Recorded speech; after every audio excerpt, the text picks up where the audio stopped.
আজকে আমার আলোচনার বিষয় সহবাস চলছে, হঠাৎ লিঙ্গ নরম হয়ে যাওয়া বা নিস্তেজ হয়ে যাওয়া, এর কারণ এবং সমাধান। দেশের এবং প্রবাসের ভাই বোনদের প্রতি সালাম। আসসালামু আলাইকুম। আমি প্রভাষক রিক্তা পারভিন, হোমিওপ্যাথি এবং আয়ুর্বেদিক চিকিৎসক। চেম্বার সেবা হোমিও কমপ্লেক্স অ্যান্ড সেবা ডিজিটাল ল্যাব, উপজেলা মডেল মসজিদের পূর্ব পাশে, শিমুলিয়া, মাগুরা। অধিকাংশ পুরুষ যৌন অক্ষমতা রোগীর অভিযোগ থাকে যে আমরা সহবাসে লিপ্ত হয়েছি, কিন্তু বীর্যপাত না হয়ে মাঝপথে এসে লিঙ্গ নরম হয়ে গেছে বা নিস্তেজ হয়ে গেছে। এই যে সমস্যাটা, এই যে অভিযোগটা, অধিকাংশ যৌন অক্ষমতা রোগীর কাছ থেকে কিন্তু এটা জানা যায়। অর্থাৎ পুরুষ বলে থাকে, কারণ স্ত্রী এসে বলে যে আমার কিছুই হয়নি, তারও বীর্যপাত হয়নি, কিন্তু মাঝপথে এসে হঠাৎ চলছে, ঠিক সেই মুহূর্তে লিঙ্গটা নরম হয়ে গেছে। এটা হওয়ার বিভিন্ন কারণ থাকে, তার ভিতর দুইটা প্রধান কারণ: শারীরিক কারণ এবং মানসিক কারণ।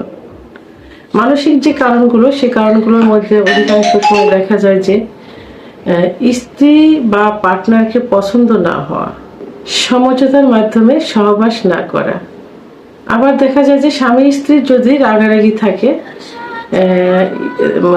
এবং উভয়ের ভিতর যদি মনোমালিন্য দেখা দেয়, কেউ কারোর সঙ্গে মানে কথা বলছে না, অভিমান চলছে, রাগ চলছে, ঠিক সেই মুহূর্তে সহবাসে লিপ্ত হলে স্বামীর এটা হতে পারে। আর এগুলো সাধারণত মানসিক সমস্যা থেকে এগুলো হয়ে থাকে। অপরদিকে দেখা যায় শারীরিক যে সমস্যাটা, এর মধ্যে প্রধান হলো পেটের সমস্যাটা।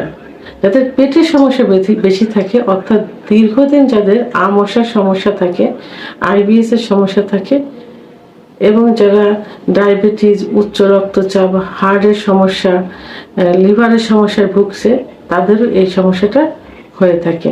যদি পুরুষের যে হরমোন টেস্টোস্টেরন হরমোনের মাত্রা কমে গেলে এবং প্রোল্যাক্টিন হরমোনের মাত্রা বেড়ে গেলে এই সমস্যা হয়ে থাকে। আবার যারা দীর্ঘদিন হস্তমৈথুন করছে বা মাস্টারবেশন করছে, বিছানায় ঘর্ষণ দিয়ে বীর্যপাত করছে, সমকামিতা করছে, স্বপ্নদোষ হয়েছে এবং অতিরিক্ত যৌন মিলন করছে, তাদেরও এই সমস্যাটা হয়ে থাকে।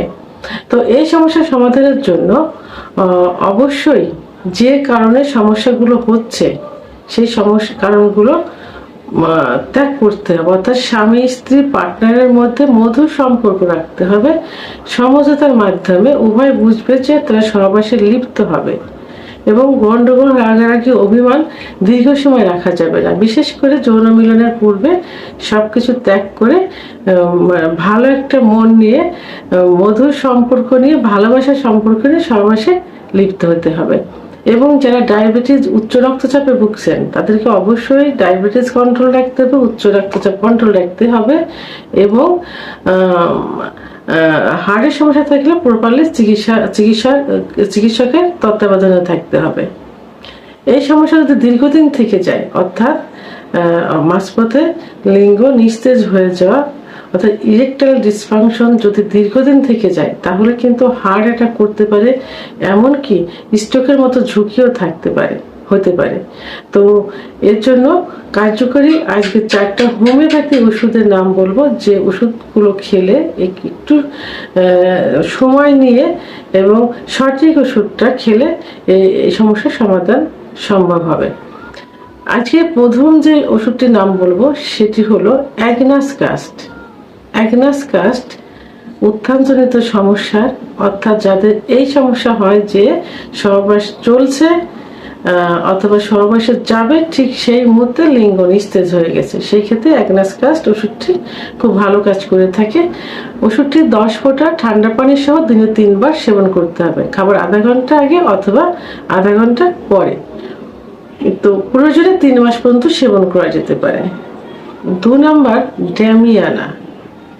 ড্যামিয়ানা মাদার টিংচার ওষুধটি, এটা 10 ফোঁটা ঠান্ডা পানি সহ দিনে 3 বার সেবন করতে হবে, খাবার আধা ঘন্টা আগে অথবা আধা ঘন্টা পরে। 1 থেকে 3 মাস পর্যন্ত সেবন করা যেতে পারে। 3 নম্বর প্যানাক্স জিনসেং।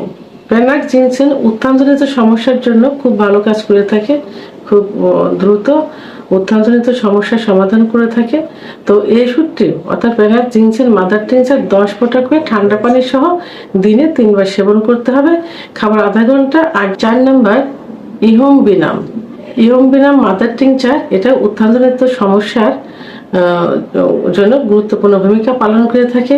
ইহমবিনাম মাদার টিনচার ওষুধটি 10 ফোঁটা ঠান্ডা পানি সহ দিনে 3 বার সেবন করতে হবে, খাবার আধা ঘন্টা আগে অথবা আধা ঘন্টা পরে। এটা 1 থেকে 3 মাস পর্যন্ত সেবন করা যেতে পারে। তবে হ্যাঁ, যারা স্নায়বিক দুর্বলতায় ভুগছেন এবং হাড়ের সমস্যায় ভুগছেন, মস্তিষ্ক ব্রেনের সমস্যায় ভুগছেন, তাদেরকে অবশ্যই এটার উপরে ওষুধ দিতে হবে এবং নার্ভের সমস্যা থাকলে সেটারও সমাধান করতে হবে। আমার ভিডিওটি সম্পর্কে যদি কোনো মতামত থেকে থাকে অবশ্যই কমেন্টসের মাধ্যমে জানাবেন। আর ভিডিওটি ভালো লাগলে লাইক, কমেন্ট, সাবস্ক্রাইব করে আমার সঙ্গে থাকুন। আল্লাহ হাফেজ।